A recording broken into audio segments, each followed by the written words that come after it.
It is the People Station, V103. I have to tell you, when I heard that Fences was coming to the big screen, how it brought so much joy to my heart. And I know before my father passed, being from Pittsburgh, I was actually born at West Penn Hospital. Oh. I remember the first time my parents went to go see the play, and they said, August, is he from Pittsburgh? Because they were saying a lot of things like jitney, and so, it really does tell the tale. Right. Straight from the hillside, but the hillsides of all the cities. I feel like it's like Black Middle America being represented to some degree. Right, absolutely. How are all of you this morning? Doing well, thanks for Very well, blessed. Yes, indeed. Yeah. Glad to be here. That's absolutely. Right. Love to hear you say jitney. Jitney. Yes. Oh, that was your thing. Oh, yeah, I was in that one. Yeah. Yeah, with August for 6 years, went around and yeah, jitney. Yeah. We did it here in Atlanta. Wow. Yeah. In the Black Arts Festival. So the two of you had the opportunity to work with August Wilson, right? Right. Yeah. Describe what it was like to work with such a brilliant playwright. Well, Stephen can speak to that. I knew August, but I didn't get to work with him before. Yeah, I was around him for about 8 years, and the last 8, but we didn't know that, but we were living it like it was. But he is just an incredible guy, and he really was very. You just wouldn't know it. Rock Dutton says, "I thought he was an insurance salesman when I first saw him. Man, had on a bow tie and a nice jacket and everything. Then he started reading what he wrote and chatting with him, and you understand. Oh, this is a deep well.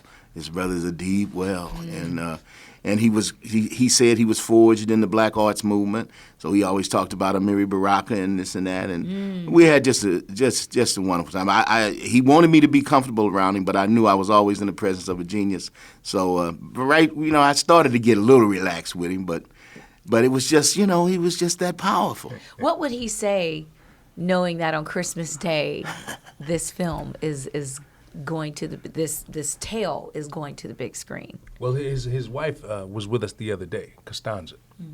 And Costanza said he would be very pleased. She said, and I'll paraphrase, that this would be the first gift he would unwrap. So it really was a blessing. Wow. How does it feel? You're the young guy. You're working with the heavyweights, and wow, out of college. How old are you? I'm 28. Oh, so you're like almost fresh out of college. So.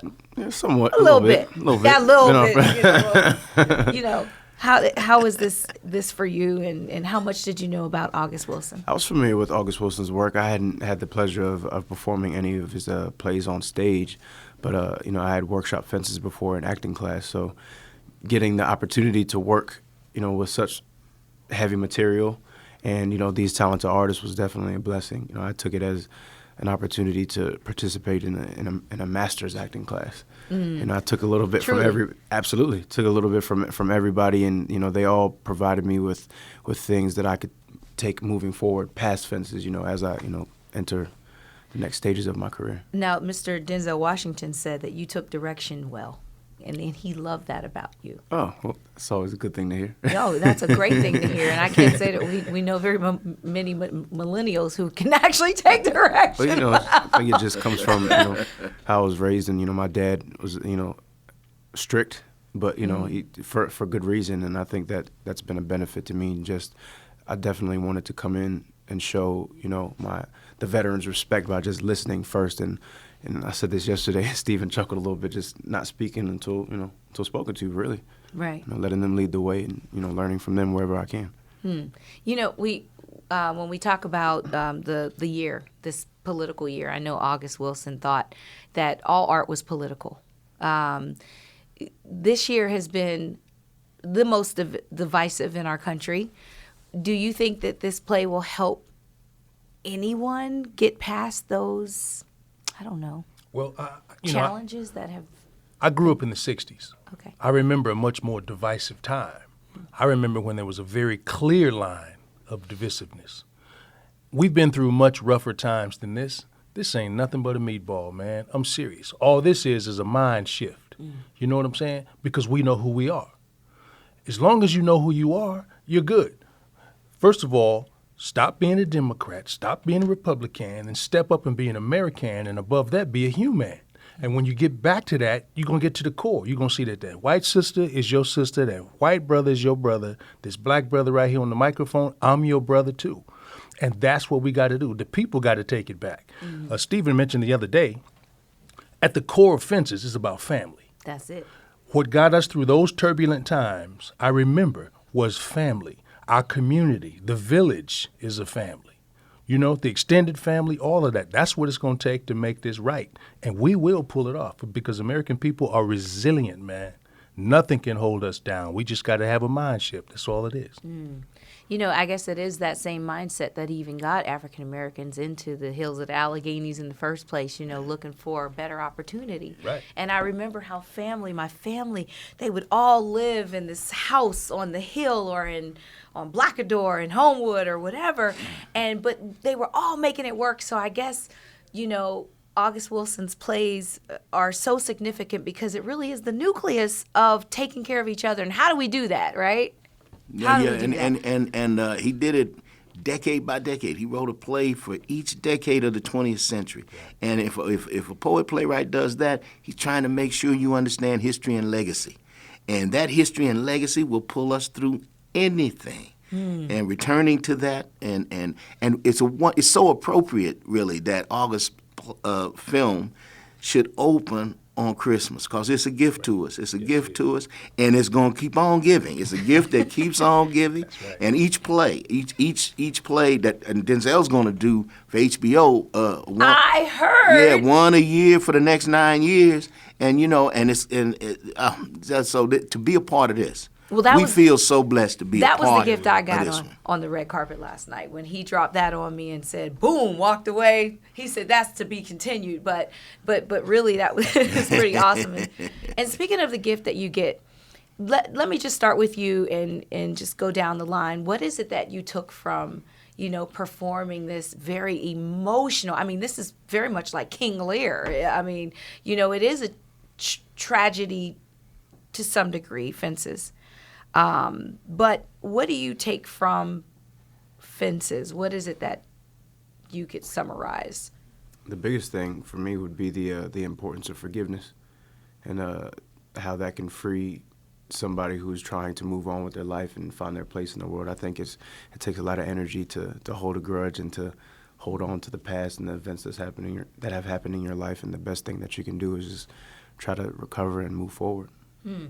And for me, Mykelti, it's hopefulness. You never give up hope. Never, ever give up on your dreams and your hopes and your ambitions because you never know when they're going to come to fruition. Gabriel, the character I play, is a fractured man in his mentally, cognitively, he's fractured, but his heart is whole.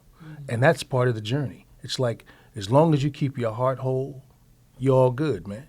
Don't build a fence around your heart that keeps everybody out. You got to know when to let that gate swing, like that gate swung at the end of the movie. It's just like that. Absolutely.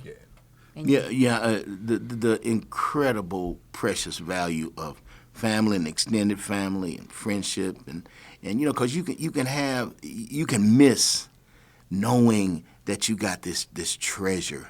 You know, sometimes there's things that we take for granted, and then when you really need it, though, you can call it up. You can call it up inside you. The ancestors are always with us. All the elders are always with us. Their wisdom is always with us. We can always call on it. And so that's the thing that I kind of take away from the Fences is realizing that I've already had some treasures. You know, it's already happened. I loved at the end of the play when Rose. The incredible Viola Davis. Oh, yes. Oh, my God. I feel like she was in the room. I was. It was so heavy. I was just about to mention. You know, but she does. She tells her son. She said, you know, we had it all. You know what I mean? It was there. What I wanted, I got. You know, no regrets. No regrets. Moving on. And there's what Mykelti said. Great hope. I can't think of it as a tragedy. I don't see it as a tragedy. Nor do I. It's a journey. Yeah. It's a very real journey. Amen. Though, I mean, how many times have and I don't know, and you're, pretty young, but, you do hear sometimes that parents don't know that they're doing it to their children, but sometimes they kind of are keeping them from their potential, just from their past hurts. It's almost like we teach fear, What is it that, did you relate to your character at all? Absolutely. I think me and my father had different ideas of, what, at least what I wanted for my life and what was best for me. I went to college. I mean, I felt like I wanted to go to college, and I did, but I knew that it was something my parents wanted more than anything. So I guess the true, difference in opinion probably came when I decided to pursue the arts, because in my dad's eyes, he was like, "You have a degree. Where is this acting desire coming from?" And you played football. And I played football in college, right? And it's just one of those things where God kind of, he directed my path, and I expressed that to my father, who was very religious. So at that point, he was like, "Well, what can I say then?" He's like, "All right." I'm sure now. That's beautiful. Absolutely. I'm sure now it's like, whoa! I knew that boy had it in him. Yeah, he's on board now for sure. Introduced him to Denzel the other day. He was like, "Man, this is it." I was like, "Yeah, all right."